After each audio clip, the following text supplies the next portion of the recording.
Welcome to another episode of Ant on Music. I'm your host, Ant. Thank you all for coming and visiting my channel here on YouTube. As I always ask you every week, if this is your first time here, please, down below, give a little click to that subscribe button. I'd appreciate that. Love sharing my music collection with everybody, and that's what this is about. So, drop a comment, hit comment, good or bad, doesn't matter to me. I take on all comers, as they say. It's like you let me know what you think of the video. If you think it's not so hot, say so. If there's something you like about it, I'm more than happy to engage with you any which way.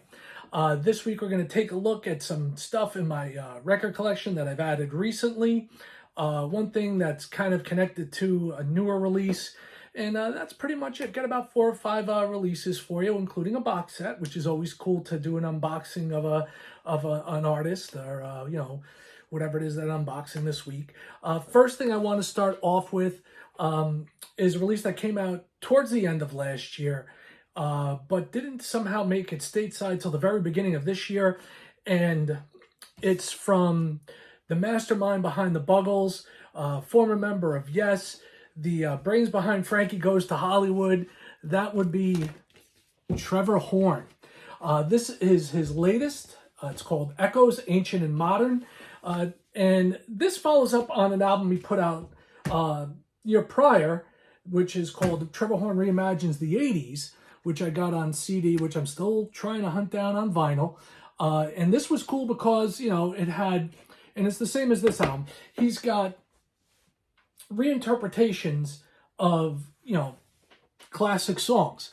And on the original CD, when he did this, he had Robbie Williams do Everybody Wants to Rule the World, Dancing in the Dark by Gabriel Aplin, Seal doing Bowie's Ashes to Ashes, The Power of Love by Matt Cardell, It's Different for Girls, which is the Joe Jackson tune as redone with Steve Hogarth of Marillion.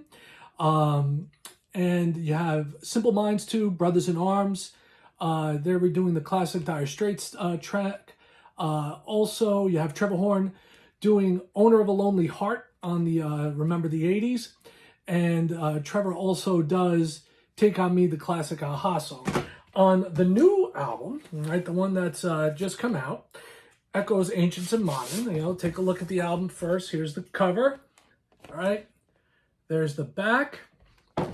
You've got, the liner notes, the inspirations behind how it came to be on the album. You've also got a computer-generated image of Trevor right there. And it's, standard black vinyl, nothing spectacular. It is heavyweight, it is nice. If you know Trevor Horn and his work, if you're familiar with it, you know that it sounds pretty impeccable. As I mentioned before, his work with Yes, the Buggles, and Frankie Goes to Hollywood. Regardless of what you think of Frankie, to me, that's one of the finest moments in music in the 80s as far as production goes. It's pretty pristine, and it's amazing to listen to in whatever format you listen to it in. I still listen to it this day. I still have my original copy back from, I think it was 84, and I still dig it. But with this album, he's got not only 80s tunes, but he's got some 90s tunes and current tunes. It kicks off with Tori Amos, who I love her. She's got such a fabulous voice. She's a tremendous presence, and she does the Kendrick Lamar song, Swimming Pools, Drank. He brought back Seal. This time he covers Joe Jackson's Steppin' Out. It's a really different version. That's the one thing about this whole album. It's very different. It's much more mellow. It's very laid back in the instrumentation. Owner of a Lonely Heart is brought back again, whereas on the last album, he did it. On this album, he has, believe it or not, Rick Astley. And I'm a huge, huge Yes fan, not so much a Rick Astley fan. But I got to give credit where credit is due. The version that Rick Astley turns in on this album is actually pretty good. Slave to the Rhythm, which is a Grace Jones song, redone by Lady Blackbird. Love is a Battlefield, which is the classic Pat Benatar song from the 80s, redone by Mark Allman. And it's, like I said, stripped back. It's more of a Torch song than what it was with Pat and her band back in the early 80s. The one clunker on the album for me is the last track, which on side one, which is Personal Jesus, the Depeche Mode song. This one features Iggy Pop, who I love, and Phoebe Lunny. And kind of a disappointment there. It just seems kind of rote. Nothing really special done there. The Cars Drive is redone with Steve Hogarth on vocals. It's kind of hard to top the original, and I'm a big Marillion fan, huge Marillion fan. Really love Hogarth. I like this version, but it doesn't overtake the original, for me at least. Then the next track, Trevor goes back to the well, and he has Mr. Fripp, Robert Fripp of King Crimson, and his lovely wife, Toya Wilcox, who, if you have the time and you haven't seen it yet, go on their YouTube channel and check out their Sunday lunches. Hysterical, fantastic, and totally off the wall. They do Relax, the Frankie Goes to Hollywood song. Toya sings, Rob plays some pretty cool guitar on there. And once again, total reimagining of the track. You have White Wedding, the Billy Idol classic, with Jack Lukeman and Andrea Corr from the Corrs on vocals, which is really cool. Dig that as well. And then you have Smells Like Teen Spirit featuring Jack Lukeman. And finally, Avalon, the Roxy Music song. That one's done by Trevor. So you may want to check that out. And if you didn't see the original album, the Reimagining the 80s, you may want to check that one out as well. Very cool stuff. I was really happy that he put out another one. So moving right along, went out did some digging in some local record stores, and this is one of the ones I came up with. I actually didn't even have this on CD. I am a Warren Zevon fan. It's like I think he's one of the great underrated songwriters of the 70s and 80s to come out of our country, and this was his farewell album. At this point, Warren knew that he had a terminal illness and he wasn't going to live, so he took his time as much as he had, and he did this album called The Wind. So there's Warren there. There's the back of the album right there. Inside, you have basic black heavyweight vinyl. Is what it is. And, liner notes, song lyrics, it's all good. This has a couple of really excellent songs on it. The Dirty Life and Times, Disorder in This House, a great version of Dylan's Knocking on Heaven's Door, She's Too Good for Me, Please Stay, Rub Me Raw, Keep Me in Your Heart closes out the album. There's a couple of more tracks on here as well, but Keep Me in Your Heart is a great song. That's fittingly the last track that he recorded, and it really is about people remembering him after he's passed away. If that doesn't move you to tears, I don't think anything will. If you have a chance, go to David Letterman. Look up David Letterman's interview with Warren and see their final interview. Dave was a big proponent of Warren and really dug him and got his dark, off-kilter sense of humor. And pretty moving, the final interview that David did with him many, many years ago. So I picked this up. I'm glad to have this one in my collection. When I'm also really happy, I found two of the most well-known, one of the most well-known artists, two albums, I should say, from his output, and that would be Macca, Paul McCartney. I have the disc set of this, the Paul McCartney Archive series box set. One day I'll do all the Paul McCartney box sets. I have all of them up to current, so that's cool. This has the the OBI on it, so we'll the way I store things, I'll store it in the album. So you have that. It was a record store day release that I happened to miss. I was out hunting around and I found it. This is the Abbey Road studio half master remasters, so these sound fantastic. So you have Mr. McCartney right there. Back of the album there, just the photo. It is a gatefold sleeve, which is nice. With the original artwork restored. And this also comes with a nice booklet. All right, it's basically like, they call it a program, but it's, it's a booklet of the album. It has the artwork from the original. Some great photos of the Wings crew out on tour playing live. I got into Wings as a kid. My first recollection of listening to them was, believe it or not, the song Live and Let Die from the James Bond film. My dad was a big James Bond fan, and we used to go to all the James Bond movies when they came out. So I remember hearing Live and Let Die, and I was like, wow, this is really cool. And I think I must have been like 5. So it's a long time ago.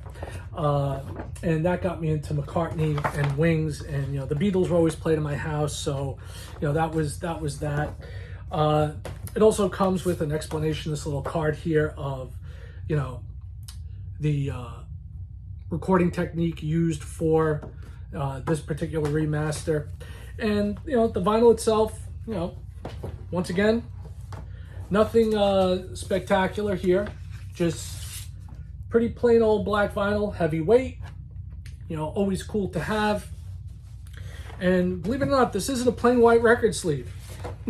It's like that makes a difference. But you have the little capital and Paul McCartney labels down there, so you have that. And the other thing I found, along with that, same day, same place, was Paul McCartney's new album. Not his new album, but the album New. And this has a couple of great tracks on it. Queenie Eye, Early Days, the title track, Everybody Out There, and it's got a bunch of others on there. This comes, some liner notes, both sides there, as far as publishing and things like that. Once again, heavyweight vinyl. All right. And this also came with a download card. For those of you that dig downloads, it's always nice to have, add it onto the computer, transfer it to your phone, and that's in there somewhere. And then you've got the lyric sheet right here. Always nice to have. And I heard that rattling around in there, the download code. There it is. So we've got the download code there as well. Got that. So picked up 2 McCartneys, added them to my list. He's kind of had a late career resurgence. Egypt Station was a fantastic record. The McCartney 3 album was great. And I love Paul McCartney. He is really just a fabulous artist. And, it's one of those guys, I'm happy to be alive during the same time frame that he is, and he's still producing music and really of a high caliber. I can't see people bagging on McCartney. He's one of the all-time greats. It's just that simple. It's not up to discussion. It's a fact. McCartney is one of the best that's ever been. So, final thing we have for this week, and this is a really, really, really nice box set, okay? And that is the Black Crowes Southern Harmony and Musical Companion. This is one of my favorites, if not my favorite album by the Crowes. Been in love with this album since it came out. This came out towards the end of last year, and they did a great job with this.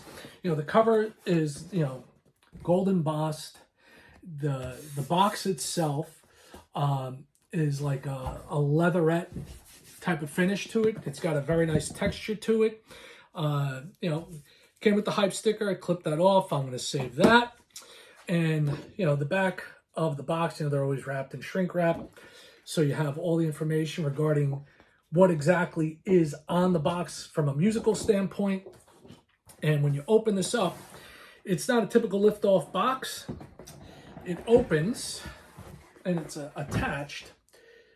So you have some of the artwork from the original right there. And this is well made. It's really, they did a nice job with this. You have a little pull-out tab here, and it has this embossed folder, which is black on black, so it's kind of hard to see. It says the Black Crowes, the Southern Harmony Musical Companion. So try and get it at an angle where you might be able to see a little bit. It's a raised finish on the paper. And this folds out. And in here we have some lithographs from that time period. So take a look at those. Those are pretty neat. And here we have the Robinson brothers, Rich and Chris. Really hoping that's mud. Then you have a picture of Chris by himself, nice black and white of him. Looks like he's in the studio. The brothers right there. And if you notice the t-shirt on Chris, all right, take a good look at that. Well, that's where they picked up their guitarist for this album, all right? So you've got that right there. Picture of the band whole and entire. That's the lithographs that come with the box set. Very nice. You know, it's, like I said, well put together, cool looking. And they did a nice job with what they picked to put on this. Right? You know, I have to dig through my collection. I'm pretty positive that some of the stuff I have on CD, I mean, I know obviously I have, you know, the original album, Southern Harmony Musical Companion, and with this, you get lyrics and liner notes right there. You know, it's on the American label, as it originally was. You know, you got a decent sleeve, you know, plain white, but, you know, good shape. You know, it's got the rice paper inside, keeps everything nice. And, you know, the album just as it looked originally way back when. So in addition to that, you know, I'll show you the back. Got a picture of the band right there. You know, it's all original to what it was. And they did a nice job with the additional sleeves and whatnot in here, which is kind of cool. I'll put this back later. I want to show you guys this stuff before I move on. And, you know, guess a little remedy there for everybody. And this is the bonus album. And this one has, you know, songs that were either not released or released as B-sides. And you have on here 99 Pounds, Miserable, Rainy Day Women, 12 and 35, the Bob Dylan tune, Boomer Story, Darling of the Underground Press, Sting Me, the slow version, Bad Luck, Blue Eyes, Goodbye, Sometimes Salvation, and Black Moon Creeping. And, you know, a couple of these were done live in the studio.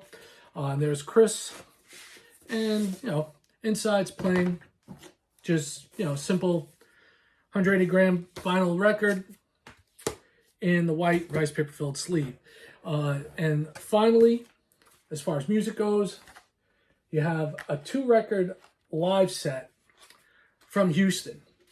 So you got the brothers there, brothers on the back, and contained therein, what do we got? Plain white sleeves. Nothing spectacular there. No need for me to show you 2 white sleeves, so that is that. And this is pretty cool as far as track listing goes. You've got No Speak, No Slave, Sting Me, My Morning Song, A Jam, Thorn in My Pride, Bad Luck, Blue Eyes, Goodbye, Black Moon Creeping, Hotel Illness, Sometimes Salvation, and Remedy. You know, Thorn in My Pride has to be probably, still to this day, my favorite Black Crowes tune. And I went on to Apple Music. Yeah, that's my preferred method of, I guess, digital is what you would call it. Yeah, it's digital. You know, mostly I listen to vinyl. I listen to CDs still. But sometimes when, you know, I'm like out, you know, walking or, you know, in a store or something, you can't exactly carry around a full-blown stereo system. You know, I don't have a portable CD player anymore. But you know, I do listen to music on, you know, AirPods. And I got to tell you, I was shocked. I went on to Apple Music last week, and lo and behold, there's a new Black Crowes tune out there. Wanting and Waiting, I believe is the name of it. And the new album is due out in March. If you don't know already, it's called Happy Bastards. And I am looking forward to that. And I think as a run-up to that, or when that album comes out, I'm going to bring out my stuff and share my Black Crowes stuff with you and do one whole thing on the Crowes. And, I am a big Crows fan. I've been lucky. I've managed to see them, I think, 3 or 4 times. I saw them on a double headlining bill with Lenny Kravitz. I saw them on the Horde tour. My good buddy, Angelo Santilli, he called me up last minute during their last summer run and said, "Hey, what are you doing tonight? I got an extra ticket to the Crows." And it's like, "Yeah, I'll be there." Yep, me. Come get me. I'll go. And we all, Angelo and I also saw them open up for Tom Petty on his next to last tour. Yeah, I'm a big fan of the Crows. I'm very happy that the brothers are getting along and making beautiful music together. Last thing in the Crows box set we have is this little hymnal, The Black Crowes, the Southern Harmony and Musical Companion. And this has, notes on the album. It's actually got the music in there too, the actual sheet music, which is pretty cool. So that's everything I have for you this week. Big Black Crowes reveal here. Love the Crows. Looking forward to the new album come March. It's going to be a good follow-up to 1972, which is their album of covers, and a live album that they released from the last tour. So I'm looking forward to it. Looks like it's going to be shaping up to be a pretty good year in music with the Crows coming out with something. You've got another Motorhead live release coming up, a box set from Les Claypool, all stuff I dig. Hint, hint, probably going to show that stuff off here when it comes out. But I just want to thank you once again for stopping by, checking out what I've got to share with you. Leave me a comment. What have you guys been listening to? Tell me, what's up? Is there something I've missed? Love to check out new stuff. And, I'm sure we'll get into some exciting stuff during the year. Hopefully some new artists emerge that are worth checking out. Click subscribe, drop a comment, drop a like. Thank you so much for stopping by. As always, to all those crate diggers, music lovers, and record collectors, peace, one love, and music.